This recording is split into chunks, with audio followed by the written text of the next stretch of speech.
Thanks,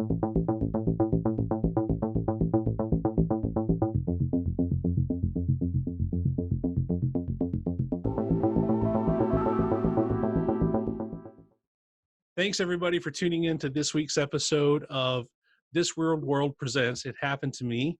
And this week on the show, we have Dee Dee and Mike. How are you guys doing today? Hello, good sir. Good, thank you. So I'm super excited to have you guys on the show today. We have a mutual friend in common, Mr. Justin Riley. And he said lots of good things about the two of you, that you have many years in paranormal investigation. So why don't you guys really introduce yourselves, and let's find out a little about you, and then we'll get into your stories. You were fast. Okay. Thank you for having us on the show. And hi, Justin and Monica. So whenever I was growing up, my uncle passed away right after I had just turned 4. I was very close to him. And a lot of people say that they don't have memories that young. I have a ton of memories of him. Oh, wow. And after he had passed, we moved into his house, which was actually his mom and dad's house that him and my mom grew up in. So it's like a family house that's been, passed down. Okay. And so my mom, once we're moving in, she tells me, hey, go pick a room. Well, I go to a room. I don't know this, but it used to be his room growing up. And I've just always had this big connection with him. And so, we paint, we get moved in. I just turned 4.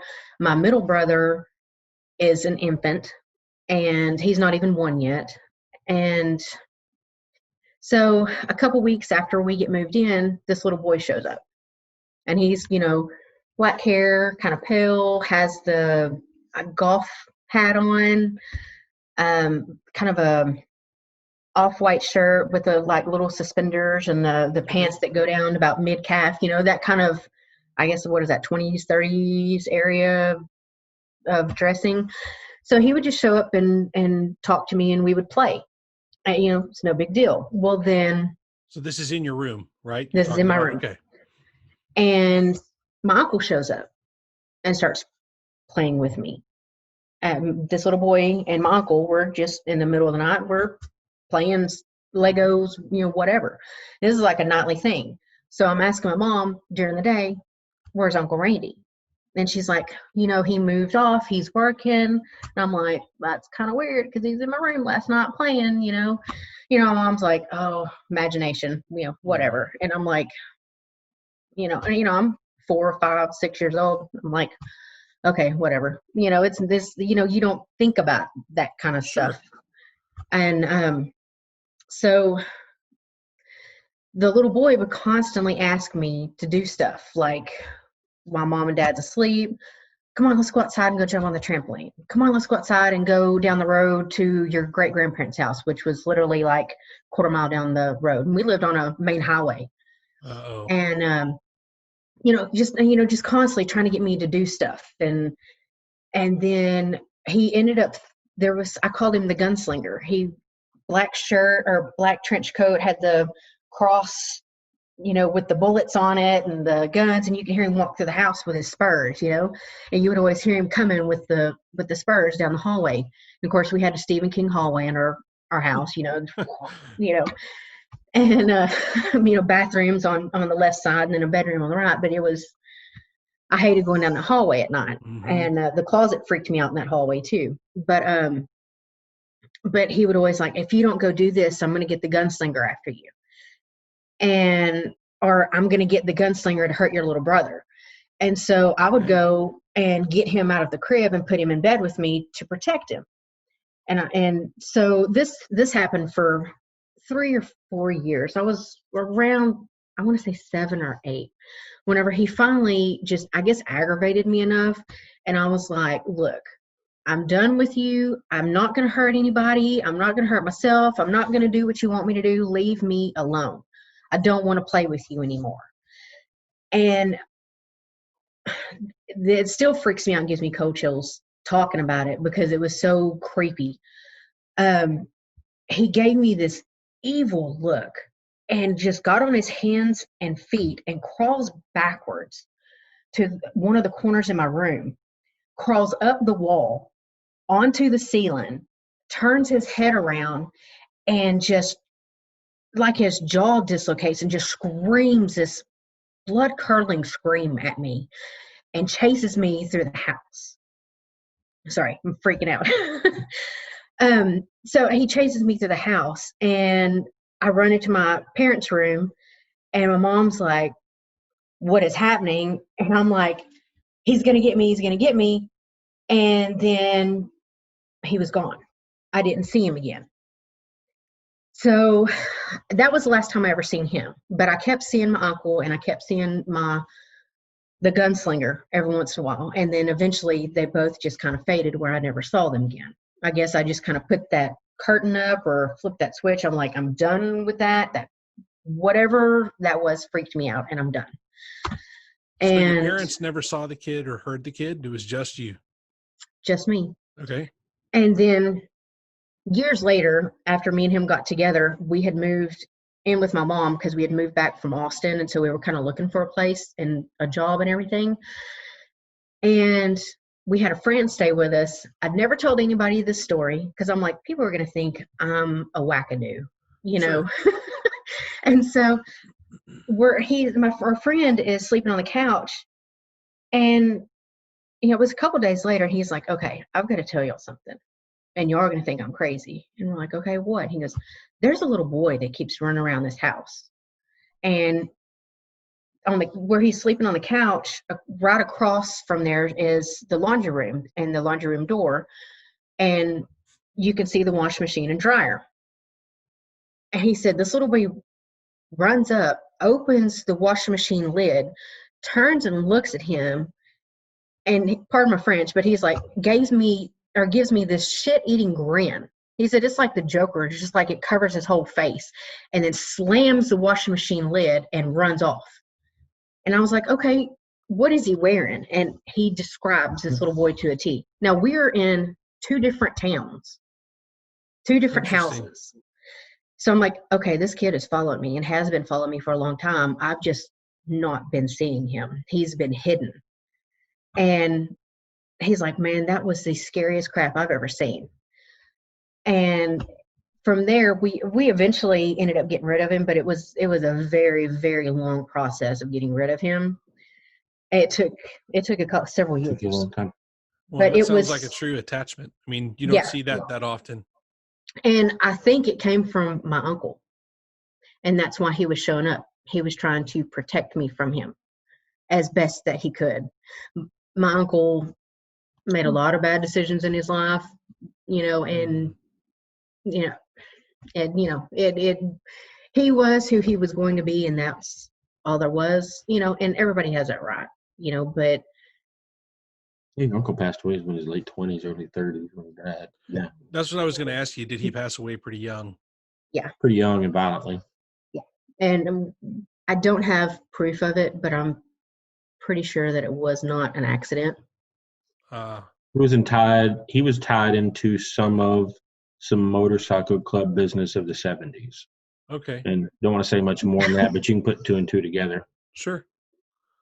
Well, unfortunately, I have some experience with that myself, family members being involved in that kind of lifestyle. So he was once even rumored to have the title of enforcer for, certain contracts that business-wise that went on, and we'll just leave that alone. Yeah. But I'm pretty sure that he came from him, and he just kind of passed down to me because I had that connection with him. Yeah, we don't know a lot about him, her uncle wise, but when you start digging in that rabbit hole, you run into characters around the area that you just, why am I in this room talking to this person? That sort of kind of conversations, you know what I mean? You're like, absolutely. I need to stop. And then the person that you're talking to goes, that's a great idea, and looks you cold in the eyes. You're like, okay, yeah, I'm good. Yeah. That's far enough. That's kind of my story of my beginnings of getting into the paranormal, and then I got back into the paranormal once me and him got together. And I guess we can tell that after he kind of tells his. No, so it's story time for me now. Yeah. Okay. Welcome to Story Time with Mike. Here we go. My paranormal adventure I guess you call it the official grand opening of it, I suppose, is I'm about 8, maybe 9.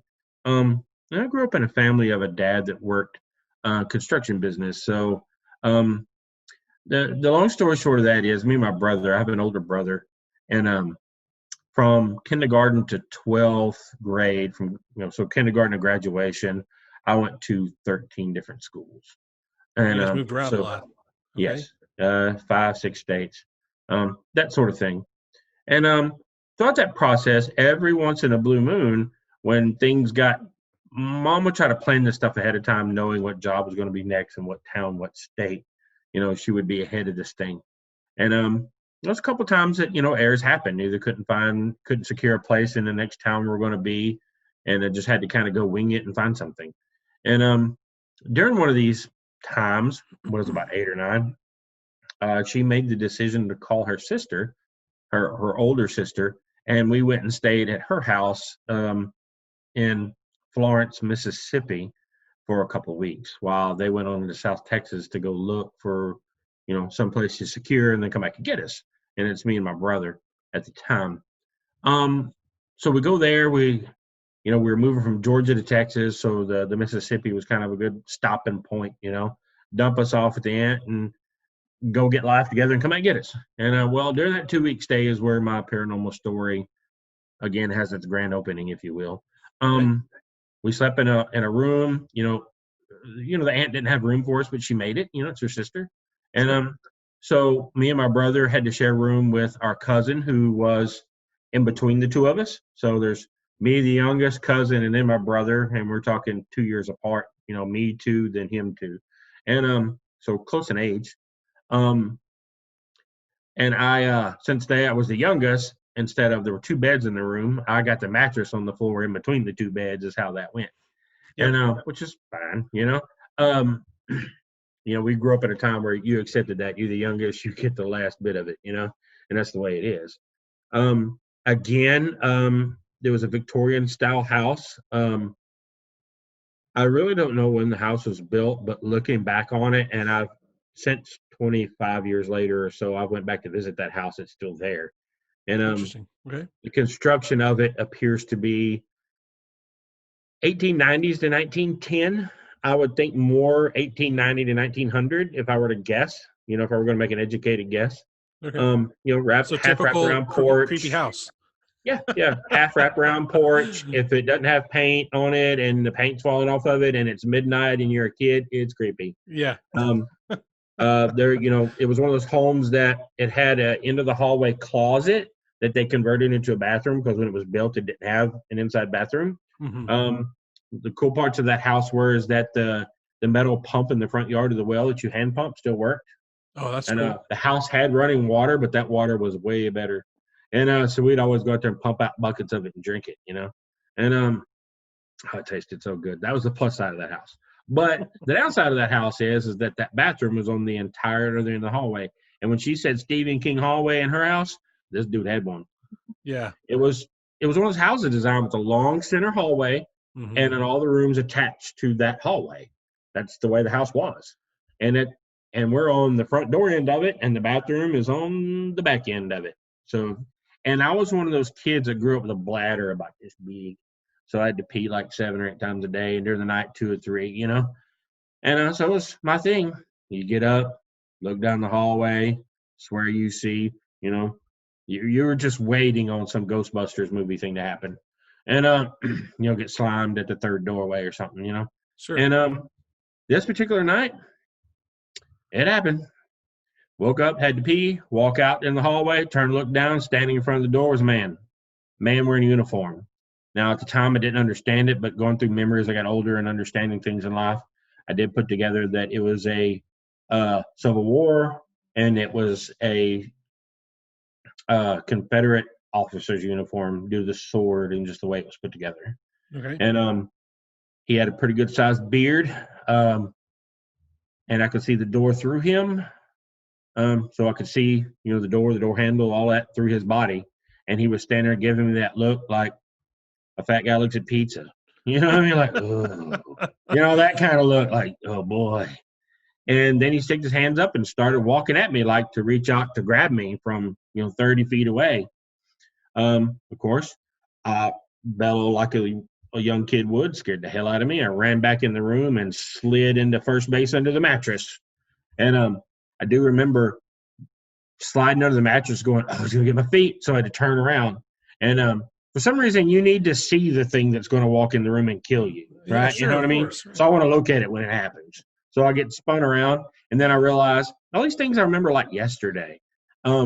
Spinning around, looking at the door, going, I didn't shut the door. Crap.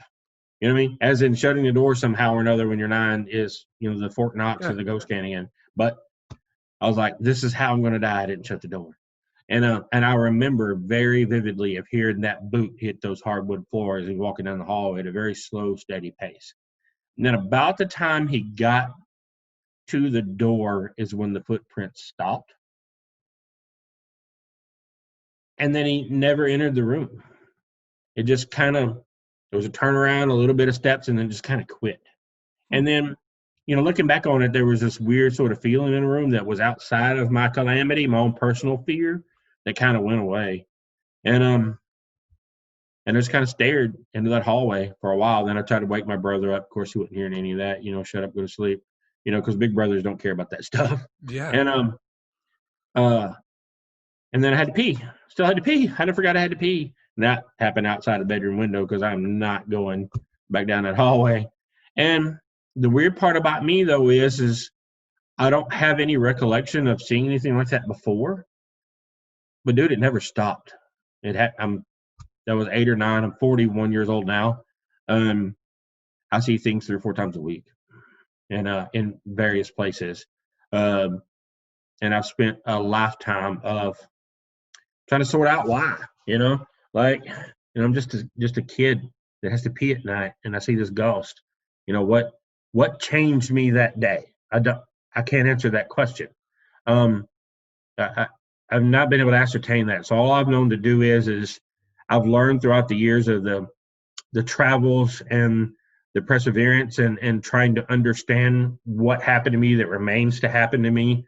How does it tick? How does it work? How does it, what am I good at? What am I bad at? What do I get wrong? What do I get right? I'm growing, Yeah. learning and figuring this out. There is no real textbook for it. I've not been able to find a lot of people that are like me that totally understand it, that can be some sort of, sensei or master, so to speak, and I've kind of figured my own thing out, and I've gotten pretty good at it at times, pretty crappy at it at times. But, and then there we are. That's what happened to me. And then we'll go back to her, since I've said my story of what pins us together in this mess.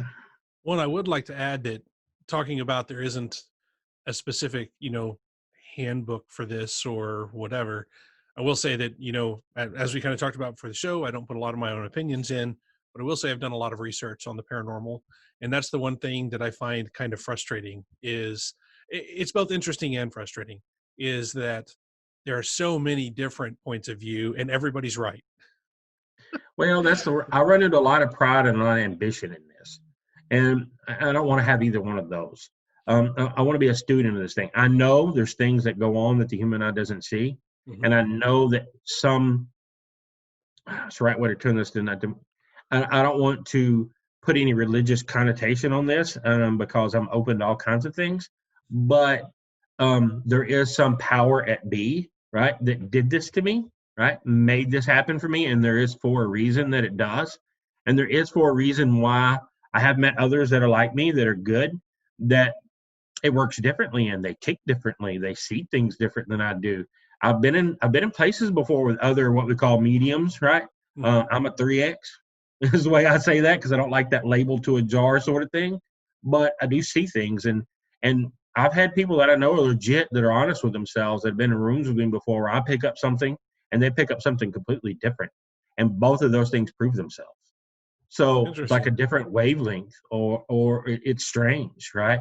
Right. And there's a lot of charlatans out there too. But with that said, I've noticed investigating through the years with him, he always picks up the earliest Yeah. like wavelength, like the oldest, like when the house was first built, like the original people who built the house, The that's house before who, that, yeah. or the house that was there before that house, that's where he's going to pick up. For some reason, the older it is, the stronger it is for him. But like the newer, the person, the recent person who has passed, it's like he all the time doesn't really pick up on that. It's just, I guess the older it is, the stronger it is, and that's what he picks up on. And in people, I suck with people. Like I've had plenty of friends of mine that saying they're like, "Hey man, do you see anything with me?" I said, "Yes, death in Texas." Sure. I Well, can't have help you ever you. noticed, You know, just to put a little insight in there, I heard someone say this one time and I thought it was pretty funny. Have you ever noticed that for real, most ghosts that you see are older? It's not like someone's like, "Hey man, I've got some like party girl from the 80s or 90s in my room screaming, 'It's Britney, bitch,' at 3 a.m." It's like a ghost of a cowboy. Right. Yeah. we've had a few that have been that way, but you're right. It's rare and few and far in between. Yeah, we've never had a ghost go, "I love Michael Jackson's Thriller." That's never happened. Yeah, I have a theory about that. Back then, people were more spiritual. Now everybody's more into technology, into themselves, not into trying to, I don't know how to put it. I mean, be spiritual, be a spiritual person. I mean, the age of, I guess you would say, the age of awakening is here, that more people are becoming awake to things, but there's also people out there that are feeding false stuff all over the place and gatekeeping. And I'm like, what is happening here? I do want to insert something though. Even though I don't like the principle of the television part of it, the Ghost Hunter show did a valuable asset to the paranormal field. I agree. They really did, Because they right? really did bring at least some level of scientific method to the paranormal research. Well, they brought the entire idea of there being something else to a mainstream format, right? For people that, because even before the Ghost Hunter show, if you asked 10 people did they believe in ghosts, you got 6 or 7 out of 10 that would tell you yes, unless in some cases they had a church member sitting beside them, and then they would go, "No, I don't believe in that kind of stuff," which they did. They just didn't want to say that in front of someone else because they were in fear of small town politics. But the Ghost Hunters brought that forward, what became a thing where people started watching it. The Ghostbusters movie in '85 did it too, right? It didn't stick very very long, and we live in a culture where people that are in my generation um, get to be kind of lucky, right? Old enough to remember the Ghostbusters movie, and then here around for the Ghost Hunters and the Ghost Adventures and that sort of thing, to see the kind of follow up that happened past that, and then want to look into like, well, how'd they do Ghostbusters, man? And then you look up Dan Dan Aykroyd, and if you look at his history, I don't know if any of you guys have done that. I look at his history and what his life has been like is all about spiritual and paranormal and that sort of thing. That was the whole reason he did the movie. Yeah, well, in his interview, I don't know if you've watched his interview with Joe Rogan, but it was pretty interesting. Yeah. I've read his book, and his book was pretty good too. Even the Crystal Head vodka thing that he did, there's a purpose to the skull of the bottle and all that. It's all intertwined in that. So, we live in a time where we're lucky that this sort of age of seeing across the veil has become popular, right? And it's become mainstream television for it. And it gives, well, you probably wouldn't even be doing what you're doing now if it not. You know what I mean? Absolutely. So, Well, and as I told you guys when we were kind of hanging out before the show officially started, the whole point behind this is to start having these conversations, because onto the paranormal TV aspect of it, I really loved the original Ghost Hunters, and I think the current Ghost Nation does a pretty good job too. The new Ghost Hunters, I'm not sure how I feel about that yet. I watched the one season, and it's still new. I do like Kindred Spirits too. There's a couple of others that are out there, but a lot of the ghost shows that you see, they are really over dramatized, Yes. and I feel like there are a lot of just regular everyday people who have had something crazy happen. It may have been one time 35 years ago, they saw something strange out in the field when they were crossing the field with their dad, but it was one time something really strange happened to them, even though they're a normal person in every other way. And I think a lot of people get labeled as the crazy guy or the UFO guy or the ghost guy or girl. And it doesn't need to be that way. I'm not saying I that it's agree. exactly, I'm not putting any religious connotation on this, but the whole point is to just talk about it and realize that there's Consciousness normal lives after people. the body. Yeah. It So, happens. so what brought you guys together? Or once you were together, how did you realize that you guys had a paranormal connection? That may be better told by you than it is. We have a different outlook on this, and hers is actually not because your wife is a fact. Hers is actually more correct than mine is. So I'll make mine real fast, 2 minutes maybe. Okay. We were friends for a number of years before I ever, said, "Hey, why don't we make something different out of that than just friendship?" Right? There was no paranormal aspect for it to me. I had my own list of paranormal troubles. Um, I just had this weird sense about her that, like, I think there's something that could exist between the two of us that would be cool. And I think there's more to it than, what bus we're riding on now. Right? You know what I mean? And I want to give that a stab. And I kind of, asked her, "Hey, you want to go out and do something?" She's like, why not? And then I trapped her into marriage from There you go. there. But the paranormal part of it, let her talk about. So it was a couple months after we got married, and um, he just one day is like, "Hey, look, I need to talk to you," and I'm like, Oh yeah, your uncle kept bothering me so and much. I'm I was like, trying to hide this shit from her, is what I was. Pardon me. I was kind of just my own thing, and it is my own thing, and I don't need to trouble her with it because I just got married, and if I tell her this, I'm probably not going to be married very long, you know. well, So so he's like, "Okay, I need to tell you something," and I'm like, "Oh, great." I don't think I ever said this, but this was the day. I don't know if I told you this or not, but that was that day that I went. This hiding this is not going to work. You know what I mean? And I have a weird way of doing that. I'll do this stuff like I'll let something bother me for a long time, long time, long time, and then I'll just make a decision. Hey, I don't need to keep that to myself. And then sometimes it's great, sometimes I guess it's not. Then I'll just go, okay, I need to man this up. Hey, you, I got a problem, and here it is. That's the way I do it. And sometimes it doesn't go well, but. So he basically is like, "All right, I need to tell you something." All right, okay. So we sit down and we're talking. He's like, "So I see your uncle all the time around you," and I'm like, "Do what?" Because he didn't even know I had an uncle.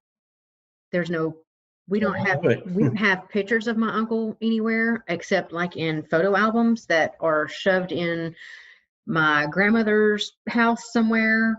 I mean, it's he was the black sheep of the family. Nobody talks about him. No, he's just like doesn't exist anymore. So no, we don't talk about him. So I'm like, If I can interrupt for a second.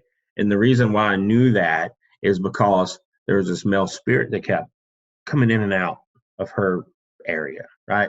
And then sometimes we're close to her personal space, and he got more common. Like like he kind of slightly showed himself to me, and then I'm like, what's that? But I didn't get an identity from it. I just felt the presence. And then I'm like, okay, that will either go away or to get worse. I don't know, And then it got worse. And then he started kind of showing himself a bit more and more wispy, shadowy than just a thought. And then I've always had this inner voice, so to speak, that a psychologist would probably call it split personalities. But the weird part about my inner voice is that it's connected to whatever this curse gift thing I got to.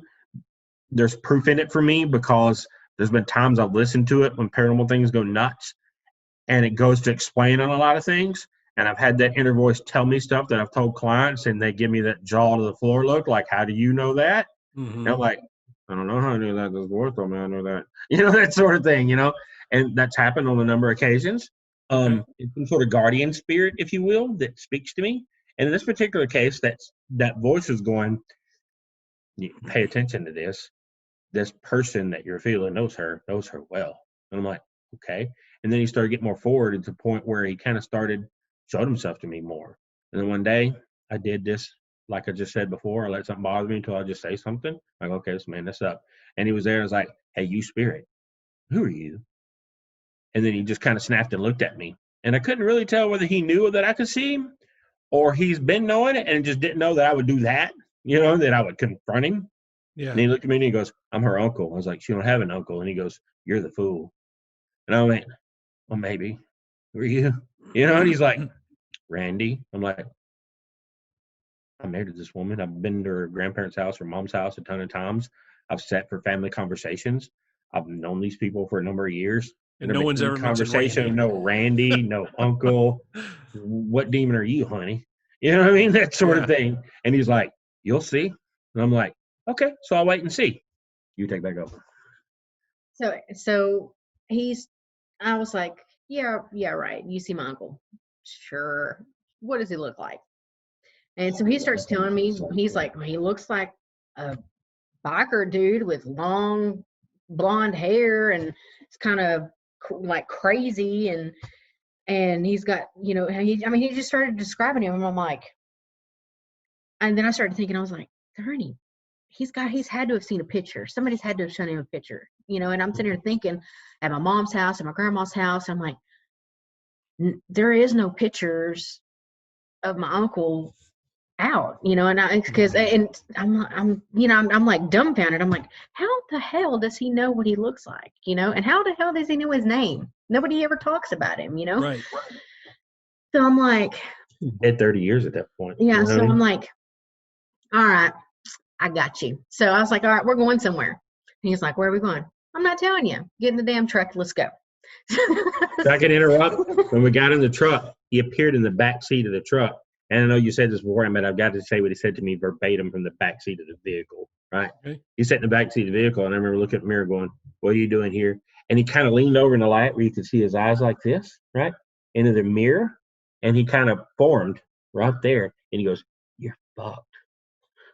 That's what he said to me. And I went, oh, great. Nice. And then you carry on. So I took him to the graveyard where my uncle was buried. And what I did was, my uncle was kind of like buried like in the kind of middle right corner kind of ish. But I pulled into the graveyard and I just parked way away from his grave. And I was like, I want you to sit in the truck with the windows up. I'm going to go walk the graveyard. If he says something to you, open the door and holler it out. He's like, okay. He's like not getting what I'm saying. I'm like, don't open the door unless he says something to you to tell me. He's like, okay. So I just walk the graveyard and I just start looking at graves, and I'm standing at each one of them, like standing there, and I'm reading the name out loud, and just kind of saying hi, just to spend a little time at each one, so he can't really pinpoint where he's at. And so I finally get to my uncle's grave, and I look at it, and I said, Uncle Randy, if he can really see you, tell him what you used to call me when I was little. And I think I made 2 steps away from his grave whenever he got out of the truck. He goes, what the hell does my little princess mean? Yeah, because he was in the backseat of the truck. Again, he's in the backseat of the truck, and he goes, my little princess. What? And he goes, my little princess. Okay. He goes, my little princess. Almost like I almost heard it with my ears instead of mind's eye kind of thing. I'm like, that was loud. Uh-huh. What's the point of this? And he goes, open the door. And I went, and I'm kind of like, what is going on here? You know what I mean? He goes, my little princess. I'm like, I gotta know, right? So I just opened up the door and I went, hey. She's like, what? What does my little princess mean? Because he was just saying it over and over and over, and he was getting louder and more frustrated and more angry. And in all due respects and honesty, I didn't know what his level of power could become. So there's a slight bit of fear of me. Is he going to set the truck on fire? Right. I don't know. What this dude's capable of or not, right? No idea. But he's getting angry, and he just keeps saying this. I'm like, well, hell, I'm opening the door and say it too. Shit, I don't know. Maybe that'll solve it. And then you go. So So after he said that, I was like, holy cow, this is for real. So then me and him sat down pretty much for like a day and a half. And I'm like, just throwing questions at him, like ask Uncle Randy this, ask Uncle Randy that. And then slowly but surely, as I'm asking this stuff, the stuff whenever I was a little kid started coming back. And I was like, holy cow. And I was like, ask him when I was little about this little boy. And then he's just like, Explaining that. yeah, and he started explaining, yeah, I was there trying to protect you from him, and he's bad, and all this kind of stuff. And I mean, it was just like like ding ding ding, hello, I've been here this whole time trying to help you, and he's finally So it was like saying someone something. pulled the curtain back. Yeah. But Yeah. there's even more to it than that. And for me, this entire process is pretty astounding. Give me a second to explain why. That I've had plenty of interactions with spirits before at this point. Now, I've had plenty of spirits speak to me before and say very coded things before that I've passed on to other people. I haven't done it that much, right? I was doing a lot of just cataloging, right? My experiences and testing things on my own and learning what my truths were and what I was strong at, what I wasn't. This is a personal thing that I didn't really speak about to anybody. And very few that I felt like were people, some family members that I really trusted. And even as a teenager, I didn't really talk to my parents about it because I was a little afraid that they would think I was crazy and then send me to some ward and get locked up in a padded room. And I don't want to be in a padded room, so I'm gonna shut up. That sort of thing. I did a lot of research, dude. I really thought I was crazy even when I was my teenage years. Like there was something medically wrong with me, right? Yeah. And then when the stuff started proving itself by testing it, and that's kind of what I did. Like I'm gonna test this stuff, and if stuff don't make up, then I am crazy. You know what I mean? And I've already proved a few things to myself that this was real. And but I had never at this point had a spirit stay that relevant in a room for that long and talk that much. And it never happened to me before. It was almost like we carried on like a 2-hour conversation with a dead dude in a room, right? Oh, wow. And he was talking. She would ask questions, and he was very nonchalantly talking, not like this coded weird EVP stuff either. She would ask questions. He would go, yeah, that was this time, and tell her this, just like that, right? And even half of it I could hear with my own ears. It got to a point in that conversation, almost like you could almost look in the chair and see the living person sitting there like you and I talking. It almost got that relevant. Wow. And then, and then you just kind of do what they do. They tend to just, for some reason, just fade off. Like their battery goes out or Well, maybe somebody turned the dimmer off the or alignment changes. time's up. I don't Yeah. know. Right. That I've got more theories behind that about how that can come and go and the differences in that because I've seen a lot of things. But back to your story. I mean, that would once all that happened and we had that conversation. Well, then I started talking to my mom and my grandma, and I was like, "Hey, so yeah, I mean, I can't remember what it was. It was I asked."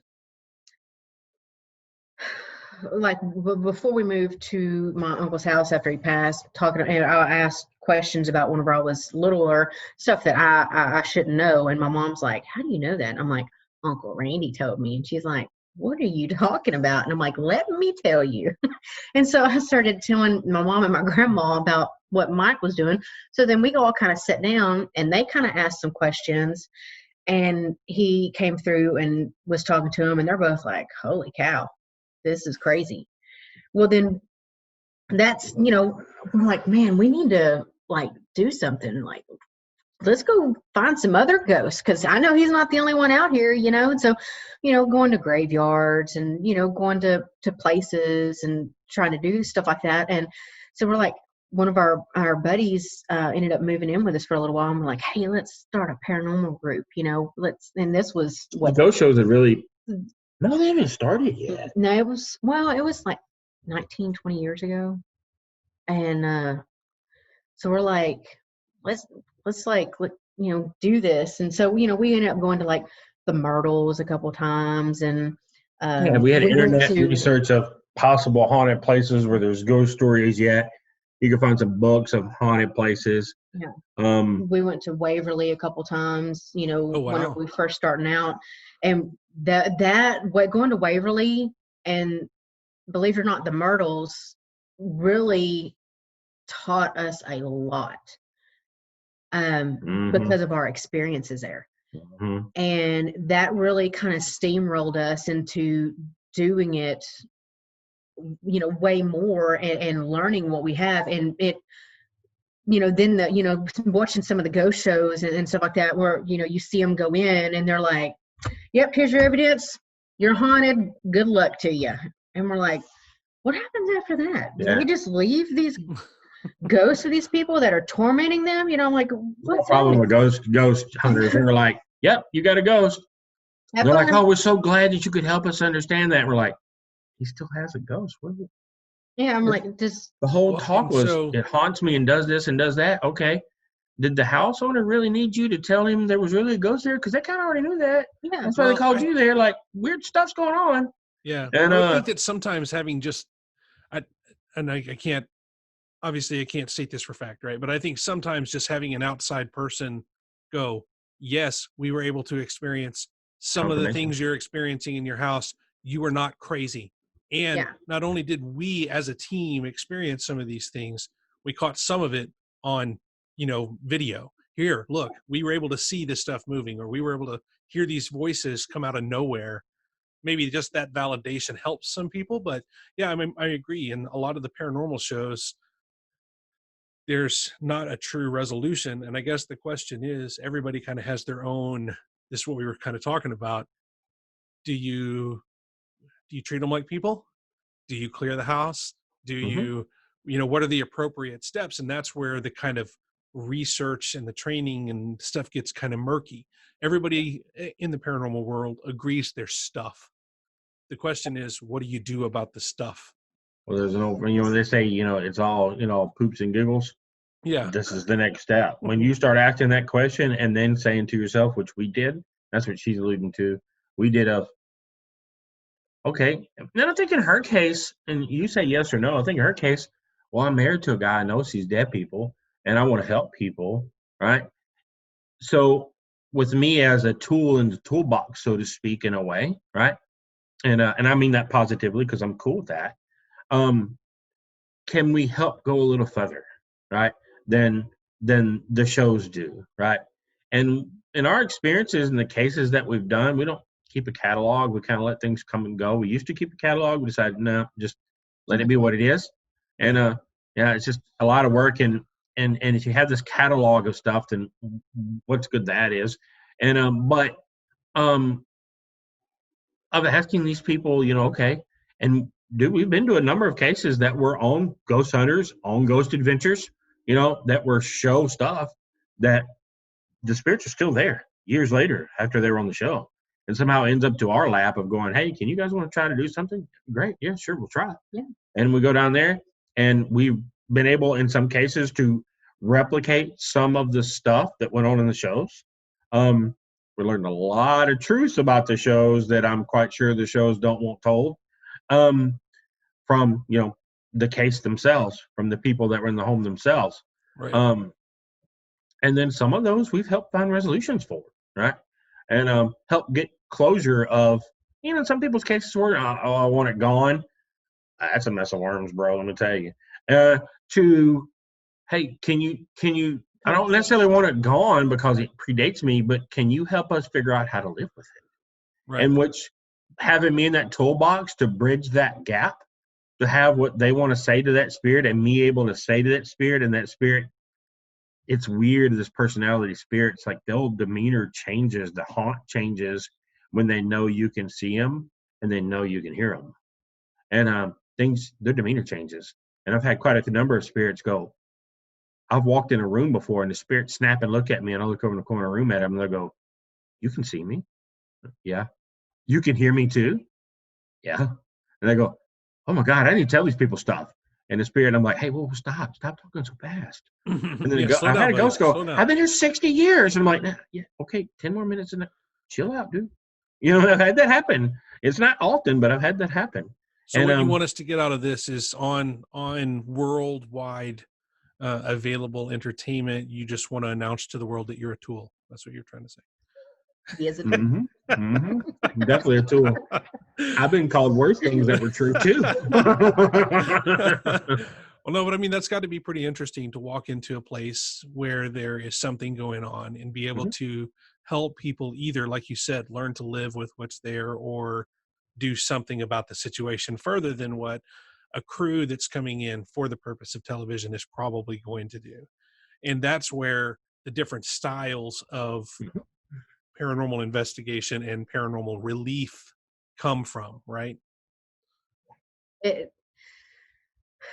Okay, so a lot of, we were like, okay, so how are we going to help people?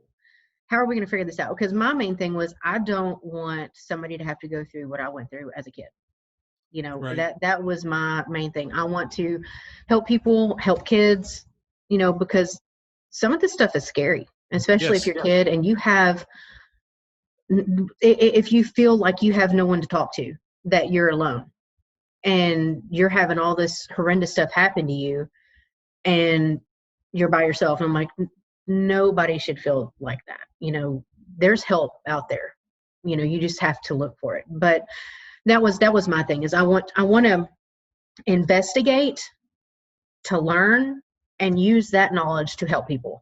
And so, I mean, I started diving into so many different religions of, how they spiritually help people. I mean, The library, like 200 books. and it's from ceremonial magic to, I mean, just like Wiccan and Buddha, to Buddha. I mean, Catholicism, from to everything. voodoo, all of it. You never know All of what it. you're going to walk into. And so you kind of need to have that Batman belt, Yes. Tools, right? Yeah. So you kind of, because we live in Texas, East Texas. We go to Louisiana a lot. We've run into some voodoo cases, and luckily we have a friend who have who, a lot of roots there. So yes, and luckily we have a friend who is a practicing voodoo high priestess, and so a lot of the times I call her and I'm like, I need some help. I know some of this stuff, but I need help. But what I've learned is you can go in there and to help somebody, and you can do all of this stuff like, sage, or whatever you want to do, frankincense and myrrh, whatever. If the client doesn't believe it works, it doesn't. Yeah, well, we were actually talking to Monica. I don't think she'll have any problem with me talking about that. I have a friend who lives in California who was having some issues. I called and talked to Monica, and that's kind of her stance too. She was like, well, they have to claim the space no matter what. And I believe that too. If you do not believe in whatever it is that you're trying to do, it does zero good. So it has to be something you believe in. We talked about some remedies, and then she came back. She was like, well, that specific remedy gives me some problems with my breathing. And a person I know who's a medium psychic recommended something else. And I was like, oh, well, they probably recommended this. And she was like, yeah. So like I said, I've done my research. I'm fairly versed because, as we kind of talked about, I've had some experiences. I really started digging into this stuff in my teens. And like you, Mike, I've probably read 150 or 200 books on the paranormal. And the thing that that's frustrating as an outsider, because I don't belong to a paranormal group or anything at the moment, is that you run into these people who do seem to be knowledgeable, but then you start watching what they do and you're like, you sure that's like the best practice there? You really think that's going to help the people that are having to deal with this situation after you leave? Yeah. So Right. I've had, oh man, I'll tell you, I can't count, and I'm facepalm myself, of how many cases that we've taken from other sort of people that had X paranormal team in there before, and they start off with, yeah, they came in, they set up all their stuff, and they did their little investigation. They caught some evidence. They come back at us a couple weeks later, and they were like, "Hey, look, we caught these EVPs. There's this video. Go over the evidence with them. TV showish sort of thing. And we're like, okay, awesome. All right, well, what am I doing here? That sort of thing. Well, and then they decided they were going to help us by, coming up with some remedies. I was like, okay, great. All right, what do you do next? Well, they got all their stuff out and they walked around with some holy water and they started telling it, they were banishing it and it had to go. And I'm like, okay, so did they tell you who it was or what it was? They said it was some really dark spirit and they just went after it. I'm like, and that's why I'm here, right? They're like, yeah, because 2 days later, she's at the fan. I'm like, uh-huh. Yeah, because you didn't take the time, Mr. Paranormal Team, to decipher who it is, what it is, why is it there, and furthermore on that, the person is being afflicted by it, why, and what steps have they made on their own, to, like you just said, claim their space or not? Has the client victimized themselves to this thing? See, so here's where you go into that process of nobody or no thing, alive or dead, wants to remain in an area that they're not welcome in. Right. And there's a lot of gray area in what I just said. You know what I mean? And you understand that, right? Yeah. Well, and I will say that people underestimate the power of thresholds. Yes. Yes. So, and boundaries, but they also underestimate their own power. Yes. Yeah, they think they need some can't kind do of anything about it. external Yes, you help. can. Yeah. Yes, you can. I don't really need to be here. All I need to tell you is what you need to do. You need to believe in yourself, believe in your faith, believe in the pants that you're sitting in, that they fit right, and go, right? Right. And tell this thing. Get the hell out.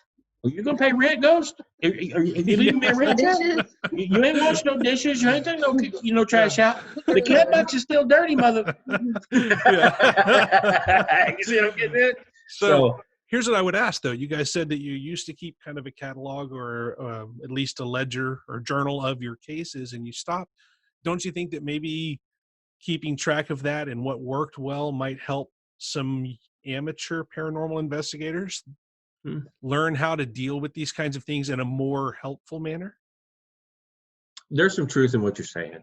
I think the big reason for me to not keeping that stuff is that most of these cases are very personal, more so the last 8 or 10 years or so, that we have given our solemn word to the people that we help that there will be no evidence of us ever being here, right?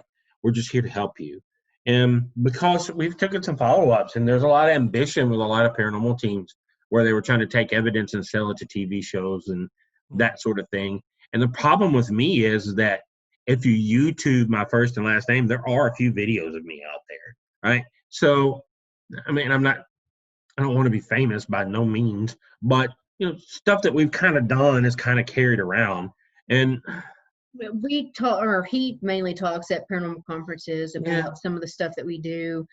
And so, I mean, we do kind of, like, if somebody has questions of like, how do I do this or whatever, we're very open with, okay, we've had something like this happen, or we haven't had this happen to us before, run some ideas by them. But I mean, we do talk about a lot of our cases, but we just leave out, names, where they're at, those kind of details. But I mean, no two cases have been the same either.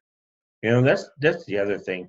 So it would have been beneficial to keep a catalog and all the details. I think you're right. I think it would have been.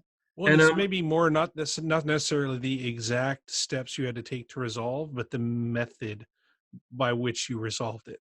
So it's kind of like the scientific method, right? Like, we can't say that every experiment is going to end up the same, but we can say we take the same steps to prove the experiment. The method's always pretty simple, though, and it always comes in your intuition at the time. And that varies case by case, because there's so much of the human consciousness involved in this. And when I say the human consciousness, I mean my way of thinking, hers. We're part of a small team. There's a few other of us, their processes in it. And then you got the clients and their families. And then to connect all these dots, properly to get something effective going that's helpful all the way around for the people. Because, again, we're one of those people, we don't charge anybody. We never do, never have, never Right. will, right? And the reason why that the never charge is, one, this is a calling for us, so we don't want to be like that. Number two, I feel like when you're charged for something, then you need to deliver that service, right? Correct. And we're not here to offer you any guarantees, right? You're not the Because Ghostbusters. no, because there's some decisions that the client will need to make that are free will decisions that will alter the course of events. And there have been cases, I'll be straight honest, there have been cases we had to take walks from because we felt like wholeheartedly the process in which we were going down was going to have a positive result, but they need to make these certain choices in their lives in order to make that happen. And they utterly refused to do that. And then they're like, that's okay that you utterly refuse. And the one's mad at you because you refuse to take these paths. However, there's a ghost in your house that will be there as long as you make this. No, people get like, no, I shouldn't have to change my life because it's ghost.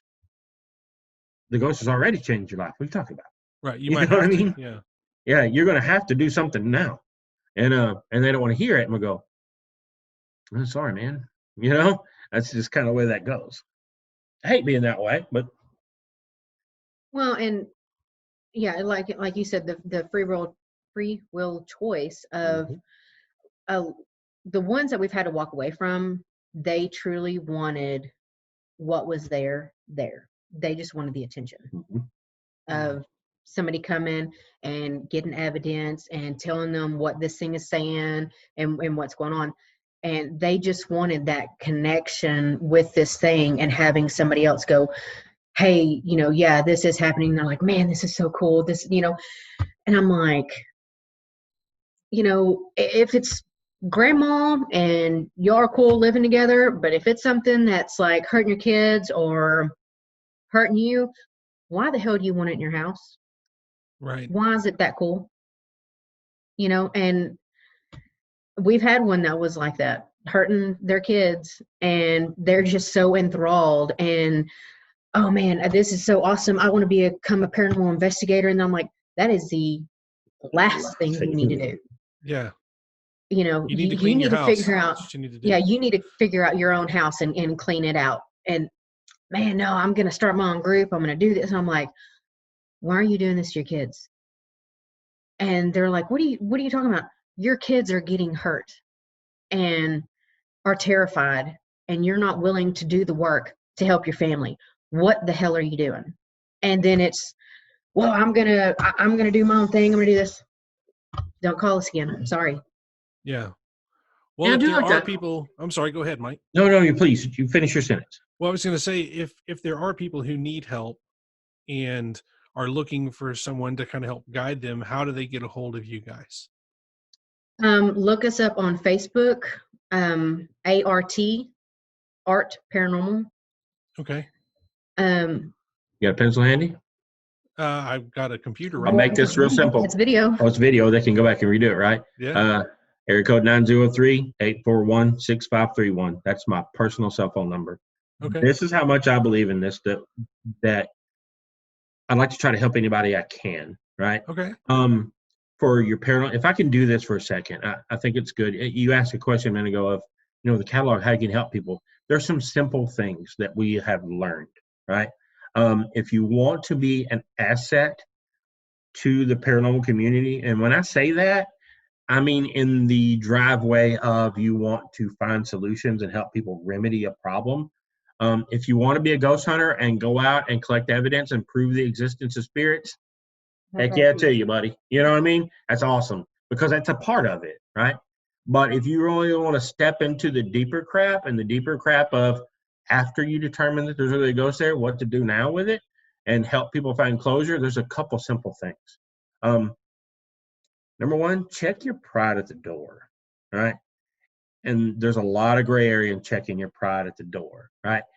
And what I mean by that is, if the student's not willing to become the teacher, excuse me, let me say that. I said it backwards. If the teacher's not willing to become the student, then the teacher needs to go find a different job, right? And when I say that is that you never know everything. And anybody ever tells you that ghost spirits as a whole have to operate by a certain pattern, or they're limited by this, they lied to you because they don't know. And because I've had spirits do things that defy anything I've ever known all the time, right? They'll do something, go, oh shit. You know what I mean? It's just like, I couldn't believe they could do that, right? And they can. And when I do speeches, I try to tell people that I think that I know from my experiences, I think I know way more about spirits and about ghosts and about pantheons of things more than most anybody I'll ever meet, right?